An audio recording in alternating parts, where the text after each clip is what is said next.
안녕하세요. 여러 가지 자퇴에 관련된 얘기를 같이 해볼 거예요. 많이들 궁금해하시는 거에 대해서 답변을 해보도록 하겠습니다. 17살 때입니다. 고등학교 1학년 입학하고 거의 1학년 후반에 자퇴를 했어요. 9월에서 10월? 그 정도 사이였던 것 같아요. 저는 특성화 고등학교 회계과에 다니고 있었는데 별로 회계에 흥미 같은 건 당연히 없었고 내가 이 학교를 잘 졸업해서 그거에 관련된 대학교를 갈 수 있을까라는 의문이 들기 시작했어요. 공부를 막 하다 보니까 차이가 심각하게 느껴지는 것도 알았고 회계에 대한 수업도 잘 못 따라갔고 딱히 내가 이 학교에 있어야겠다라는 생각이 안 들었어요. 별로 재미가 없네? 관둬야지? 이러고 관둔 건 아니고 회계로 받는 스트레스가 점점 갈수록 심각해져서 수업하고 선생님 만나는 게 너무 싫었어요. 그냥 개인적으로 선생님이 마음에 안 들기도 했어요. 그렇게 좋은 선생님도 아니었고 이도저도 아닌데 이 학교를 졸업해서 만약에 특성화 회계과에서 대학을 가게 된다면 당연히 회계과에 수시로 넣게 되겠죠? 그러면은 난 대학교 생활까지 회계를 짊어지고 살아야 되고 회계가 내 생계를 유지하는 게 될 수 있는데 나는 그렇게까지 회계를 하고 싶지 않다. 혐오 수준까지 가면서 내가 이 회계를 짊어지고 갈 수 없다는 생각을 했고 그래서 자퇴를 해야겠다라고 생각을 하고 실행에 옮겼습니다. 친구들한테 나 자퇴할 거라고 이제 막 얘기를 했었죠. 나중에 들은 얘기인데 친구들 다 장난인 줄 알았대요. 그럴만한가? 그 다음에는 부모님께 말씀드렸고 그 다음에 뭐 담임 선생님을 통해서 상담 선생님 뭐 이렇게 해가지고 얘기를 좀 많이 했는데 그 뒤에는 숙려 기간이라고 진짜 자퇴를 할 것인가? 안 할 것인가? 상담을 받으면서 고민하는 기간이 있어요. 수업은 안 듣고 그냥 상담하러 학교에 오는 건데 그 숙려 기간이 거의 2주인가? 그 숙려 기간이 끝나고 만약에 학교로 돌아가고 싶다 하면 다시 정상적으로 학교 생활을 하고 아니다 넌 자퇴를 할 것이다 이러면은 다시 말씀드려서 그 뒤에 부모님 서명이나 이런 거를 막 해서 최종적으로 자퇴 결론이 나요.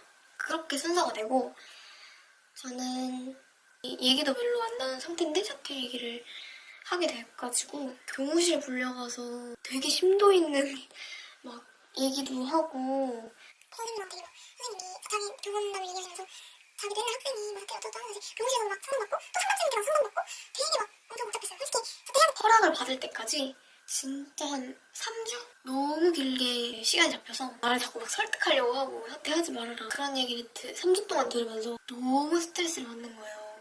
진짜 우울증 걸릴 것 같은. 근데 또 어떻게 될지 모르니까 수업 시간에 또 열심히 들었어요. 또 왜 열심히 들었을까 참. 아무튼 그렇게 하다가 부모님한테는 이제 계획표 나는 자퇴해서 이렇게 공부를 해서 이렇게 대학교를 갈 것이다. 이제 검정고시를 보면 수시로 대학을 갈 수 있으니까 계속 설득을 했었고 솔직히 부모님만 설득하면 됐었던 건데 선생님은 권리가 없잖아요. 부모님 만약에 허락을 하면 선생님이 반대한다고 해서 내가 자퇴를 못하는 게 아니었기 때문에 어떻게 할 건지 하루 계획표를 짜와라. 하루 동안 너 몇 시에 일어나서 몇 시에 뭐 하고 뭐 할 건지 짜와라 이러면서 부모님보다 선생님한테 스트레스를 너무 많이 받았고 아무튼 그래서 선생님은 뭐 둘째치고 부모님을 어떻게 설득했냐는 말이 되게 많은데 저는 일단 계획표 이렇게 대학교 어떻게 갈 거고 어떻게 공부할 거고 이렇게 할 것이다 했을 때도 되게 반대하셨어요. 반대하시고 언제 허락을 해주셨냐면 직접 찾아보셨어요. 인터넷에도 검색해보고 어때 검정고시를 어떻게 대학을 가나 이런 거랑 검정고시 학원에도 상담하러 가시고 저한테 그런 말 아무것도 안 했거든요. 제가 설득한 것보다 엄마 이렇게 더 알아보고 직접 찾아보시고 그러면은 또 자퇴하는 게 더 나을 것 같다 이렇게 해서 그렇게 허락을 해주셨어요. 솔직히 제가 설득한 비법 막 이런 건 되게 없고요. 그렇고 솔직히 이거를 영상을 찍기 조금 그런 게 진짜 공부법이 별로 없어요. 그냥 저는 어떻게 했냐면 짜란 짠 얘네만 가지고 했습니다. 학원 안 다녔고요. 인강에 들어야 돼 하고 들었는데 귀차니즘도 심하고 트는 걸 진짜 안 좋아해서 그래서 돈을 막 날렸네. 아무튼 그래서 저는 책으로만 공부했어요. 그냥 책 보고 필기하고 그냥 형광펜 밑줄 긋고 그런 식으로. 어떤 느낌이냐면 이렇게나 많이 해도 이렇게 했어요. 근데 이거는 진짜 그냥 형광펜 이렇게 중요해요 하고 형광펜 칠해져 있는 것만 다시 이렇게 동그라미 치고 계속 보고 그런 거랑 진짜 공법이 없는데 그냥 책에서 중요하다는 거 하고 싶은 날 하고 안 하고 싶은 날 안 하고 진도 다 나가면 처음부터 다시 복습 그렇게 계속 했어요. 근데 한 시험이 한 달 정도 남았다 이러면은 매일매일 해요. 길게도 안 하고 저는 어떻게 통과했지? 그냥 책으로만 필기하고 매일매일 보기만 하고 그랬고 그렇게 공부해서 나온 점수를 좀 알려드려야 될 것 같네요. 저는 총 2번을 봤어요. 4과목하고 3과목을 따로 봤는데 4과목이 제가 조금 더 강한 과목들 위주로 먼저 공부하고 이 3과목을 다음 검정고시에 보려고. 왜냐면 그게 과목 선택이 가능해서 그 전 통과했던 과목은 다음번에 응시하지 않아도 그 점수로 계속 영구적으로 지속되거든요.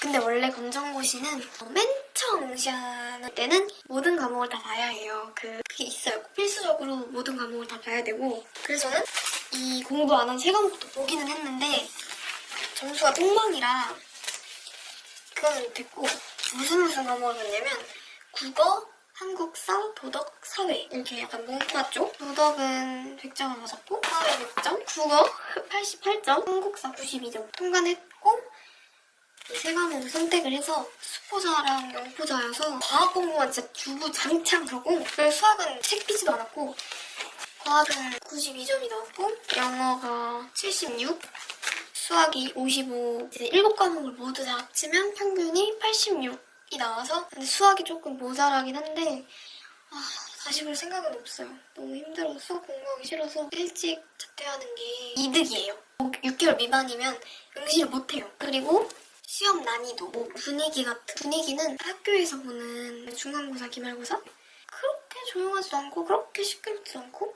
그리고 난이도는 진짜 랜덤적으로 나오는 거라 응시할 검정고시 전 회차의 검정고시를 한번 풀어본 적이 있는데 초등학교 문제처럼 그렇게 나오는 게 있었는데 제가 본 국어 때는 진짜 어렵거든요, 국어가. 본문도 되게 길고 한자 막 사자성어 이런 것도 나오고 되게 랜덤적이에요. 시험 범위가 엄청 넓거든요. 거의 시부터 현대문학 막 이렇게 막 여기서 쏙쏙쏙쏙 이렇게 나오는 게 아니라 이 단어만 파겠어 막 이런 거 나올 때도 있고 그렇다고 해서 배운 적 없고 막 그렇게 되게 어렵게 나오진 않아요. 아예 모르는 걸도 책 보고 계속 공부하다 보면 머리에 들어갈 정도?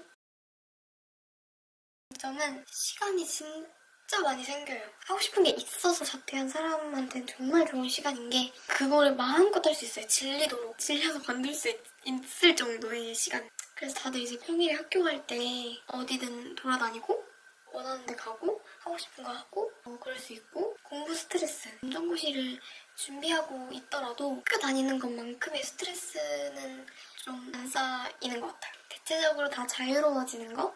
그게 장점인 것 같아요. 그리고 단점. 끈기가 엄청나고 열정이 엄청난 사람이면 모르겠지만 좀 노는 거 좋아하면 새벽 밤늦게까지 핸드폰하고 또 오후 늦게 일어나고 이게 계속 반복되면 패턴이 또 망가지고 생활 습관이 망가지고 스스로도 나태해지고 항상 뭐 빠릿빠릿하게 다닐 수 없어요. 어쨌든 나는 시간이 많다고 생각하니까. 그리고 학교 다니는 친구들이 훨씬 많다 보니까 시간도 안 맞고 그러니까 친구들이랑 좀 거리가 멀어진 그런 단점이 있어요. 좀 친구 관계? 그럼 친구 절대 없어도 되고 나는 외로움도 안 타고 그렇게 자신만만해도 언젠가는 시간이 너무 많아서 외로워질 때가 분명히 있을 거예요. 거의 대부분의 사람들이. 없는 사람 있겠지만 또 단점은 내가 가고 싶은 대학교가 있거나 취업하고 싶은 회사가 있는데 자퇴를 함으로써 그 대학에 못 들어가고 회사를 못 취업하는 경우가 분명히 많을 거예요. 검정고시로 갈 수 있는 대학도 되게 한정적이거든요. 그렇게 막 엄청 적진 않지만 그런 말이 있어요. 검정고시 올백은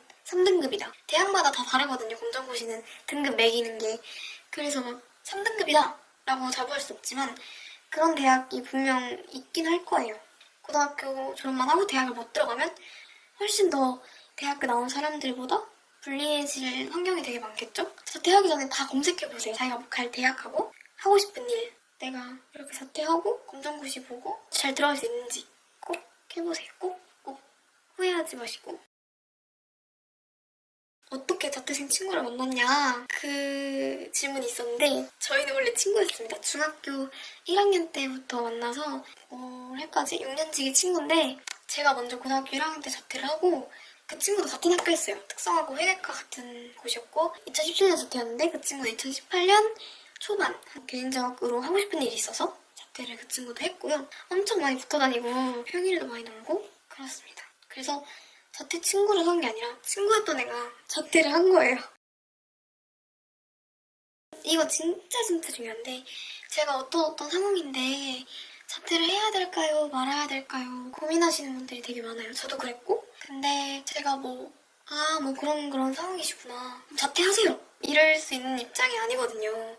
왜냐면 저는 그분의 인생을 책임져 줄 수 없고 저도 저만의 인생이 있고 그분도 그분의 인생이 있잖아요. 그래서 그분이 처한 상황은 그분이 제일 잘 알고 그분이 하고 싶은 일 그런 것도 자기가 잘 아니까 개인적으로 진짜 많이 찾아보고 불안하고 그런 마음에 먼저 한 사람, 자퇴한 사람 얘기 듣고 싶은 건 저도 당연히 이해하지만 그렇다고 해서 나랑 이런 게 비슷하네?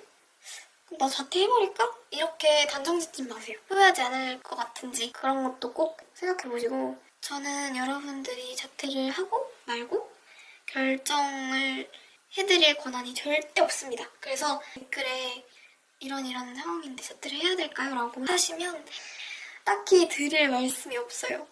참고해주시고 힘든 결정한 거니까 만약에 주변에 자퇴하는 사람 있으면 잘 챙겨주세요. 개인적인 바람입니다. 아무튼 여기까지 자퇴 Q&A 끝! 안녕!